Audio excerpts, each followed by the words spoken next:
Hello friends, स्वागत है आपका हाईटेक इन्वेस्टिंग में। तो आज की इस वीडियो में मैं आपके लिए एक ऐसा स्टॉक लेकर आया हूं जो कि एवरग्रीन स्टॉक है, जो कि सेक्टर लीडर है और जिसने 56% के CAGR से पिछले 10 साल से पैसों को कंपाउंड किया है। जैसे कि आप स्क्रीन में देख रहे हो कि वो स्टॉक है बजाज फाइनेंस। तो बजाज फाइनेंस जो है 1987 से गाड़ियों में फाइनेंसिंग करते आई है, यानी कि जितने भी फाइनेंस रिलेटेड काम है सारे जो है बजाज फाइनेंस करती आई है ज़्यादातर। तो ये जो कंपनी है, ये कंपनी इतनी पुरानी है कि आप इस पे आंख बंद करके भी ट्रस्ट कर सकते थे, लेकिन स्टिल मैं हमेशा ये कहता हूँ कि आपको उसके फाइनेंशियल्स को देखना चाहिए और उसके बाद डिसाइड करना चाहिए कि उस कंपनी को आपको बाई करना चाहिए या नहीं करना चाहिए। और ये भी बात आज आपको साबित हो जाएगा कि बजाज फाइनेंस को स्टॉक मार्केट का इतना बड़ा कंपनी क्यों माना जाता है। तो सबसे पहले अगर आप मार्केट कैप की बात करो इसकी, तो ये 4,30,109 करोड़ की कंपनी है, जो कि लार्ज कैप कंपनी है। अगर आप इसके रिटर्न ऑन इक्विटी की बात करें तो वो 11.7 है, जो कि बहुत ही कम दिखती है, लेकिन ये बिल्कुल भी सच नहीं है। आप चलो आगे देखो तो आपको पता चलेगा कि किस तरीके से ये आपको धोखा दे सकती है। अगर आप इसके रिटर्न ऑन कैपिटल एम्प्लॉयड की बात करो तो ये सिर्फ 9.51% की है, जो कि बहुत कम है, आप देख सकते हो। अगर आप इसके डेप्थ की बात करो तो इसकी जो डेप्थ है वो है 1,08,170 करोड़, और अगर आप उसके काउंटर में इसके रिजर्व्स देखो तो ये सिर्फ 37,565 करोड़ के हैं। तो अब तो आप कहोगे कि इसके रिजर्व्स तो कम है, लेकिन अगर आप इसके एनुअल प्रॉफिट की बात करो तो इसके एनुअल प्रॉफिट 3,960 करोड़ है और फ्री कैश फ्लो जो है 4,030 करोड़ है। लेकिन अगर मैं आपको याद दिलाऊं तो ये एक फाइनेंस कंपनी है, ये लोन देती है। तो अक्सर जो लोन देने वाली कंपनीज होती है उसके डेप्थ ज़्यादा होते हैं, लेकिन क्योंकि ये मार्केट लीडर है तो इसको कोई भी लोन कभी भी दे सकता है और इसकी जो खराब स्थिति है वो बहुत रेयरली ही आती है। तो इस बात से आपको घबराना नहीं चाहिए कि इसके डेप्थ ज़्यादा है। तो आगे बढ़ते हैं। अगर हम इसके अर्निंग पर शेयर की बात करें तो इसकी अर्निंग पर शेयर 72.3 है, जो कि बहुत ज़्यादा है। नॉर्मली कोई भी कंपनी का जो अच्छा कंपनी है, आप एशियन पेंट्स की भी अर्निंग पर शेयर को देखोगे तो वो इससे कहीं कम है। आप कोई भी अच्छे कंपनी को उठा के देख लो, वो 50 से ज़्यादा का अर्निंग पर शेयर नहीं रखता, पर इसका जो अर्निंग पर शेयर है वो 72.3 है। यही रीज़न है कि लोग इसको इतना ज़्यादा बाई करते हैं। अगर प्रमोटर होल्डिंग की बात करें तो 56% है। प्लेस्ड परसेंटेज की बात करें तो वो 0% है, प्लेस्ड बिल्कुल भी नहीं है। और अगर आप इसके करंट प्राइस की बात करो तो इसकी करंट प्राइस जो है 7,126 है। तो ये तो अभी फ़िलहाल अपडेट नहीं हुआ है, लेकिन जब मैं वीडियो रिकॉर्ड कर रहा हूँ तो इसकी जो प्राइस है वो 6,700 के आसपास है।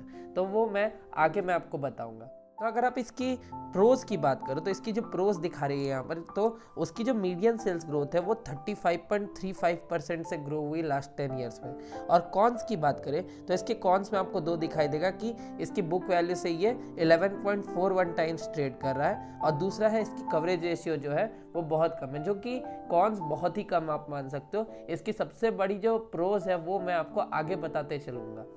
तो मैंने पहले ही कहा कि बजाज फाइनेंस जो है वो सेक्टर लीडर कंपनी है, जो कि आप देख सकते हो। तो अगर आप इसके कंपाउंडेड सेल्स ग्रोथ की बात करो, 10 ईयर्स में ये 33%, 5 ईयर्स में ये 26%, 3 ईयर्स में ये 23% की ग्रोथ देखी गई है इसमें। अगर आप इसके कंपाउंडेड प्रॉफिट ग्रोथ की बात करो तो 3 ईयर्स में ये 17%, 5 ईयर्स में ये 25% और 10 ईयर्स में ये 32% ग्रो की है। लेकिन इसके बाद जो है स्टॉक प्राइस CAGR है, जो कि आपके मतलब की चीज़ है, जो कि आप हमेशा देखना चाहते हो।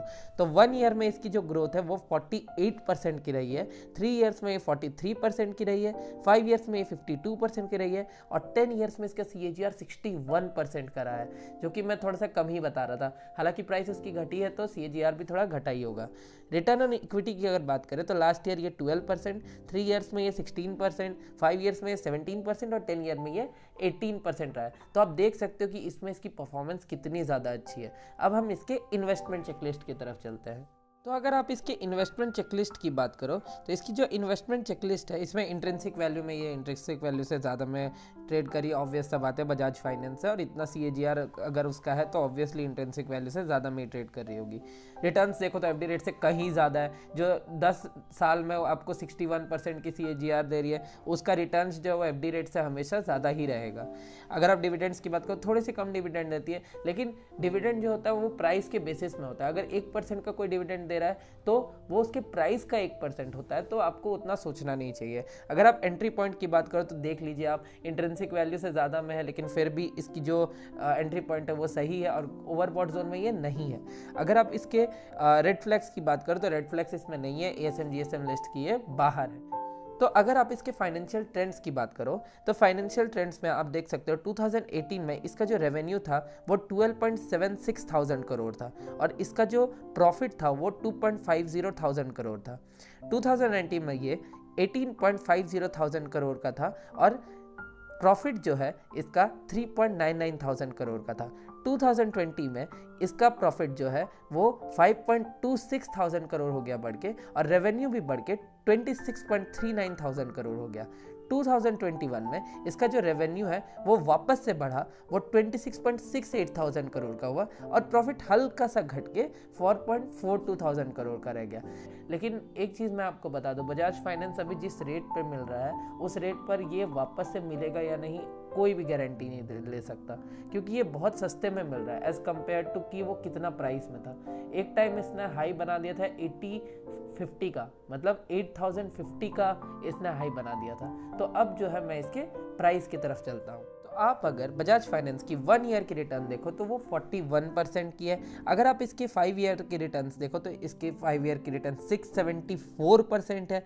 अगर आप मैक्सिमम रिटर्न्स इसकी देखो तो इसकी मैक्सिमम रिटर्न्स 1,51,000 की रिटर्न्स है।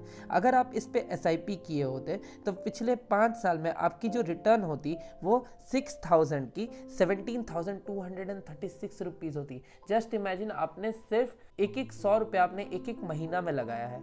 इतना कम आप लगाने के बाद भी आपको जो रिटर्न मिलता 6,000 पे वो 17,000 का होता, जो कि कितना ज़्यादा आप समझ सकते हो। रिटर्न्स की तरफ अगर आप देखो तो 187% के रिटर्न्स, तो आप देख सकते हो कि कितना अच्छा रिटर्न्स है इसका और इसका फाइनेंशियल्स कितना अच्छा है। तो मैं फिर से कहूँगा कि रिटर्न ऑन इक्विटी और रिटर्न ऑन कैपिटल एम्प्लॉयड पे आप मत जाइए तो ज़्यादा ठीक रहेगा। और जहाँ तक बात है इसकी पी रेशियो की, इसकी पी रेशियो भी 96 के आसपास है, तो आपको वो चीज़ ध्यान नहीं देना चाहिए क्योंकि कंपनी की बिजनेस बहुत स्ट्रांग है। मैं हमेशा कहता हूँ जिसकी बिजनेस अच्छी है उसका ग्रोथ भी अच्छा रहेगा। और एक तो आपने कोट सुना ही होगा वॉरेन बफेट का कि प्राइस इज़ व्हाट यू पे and the value is what you get, और बजाज की वैल्यू आप जानते हो।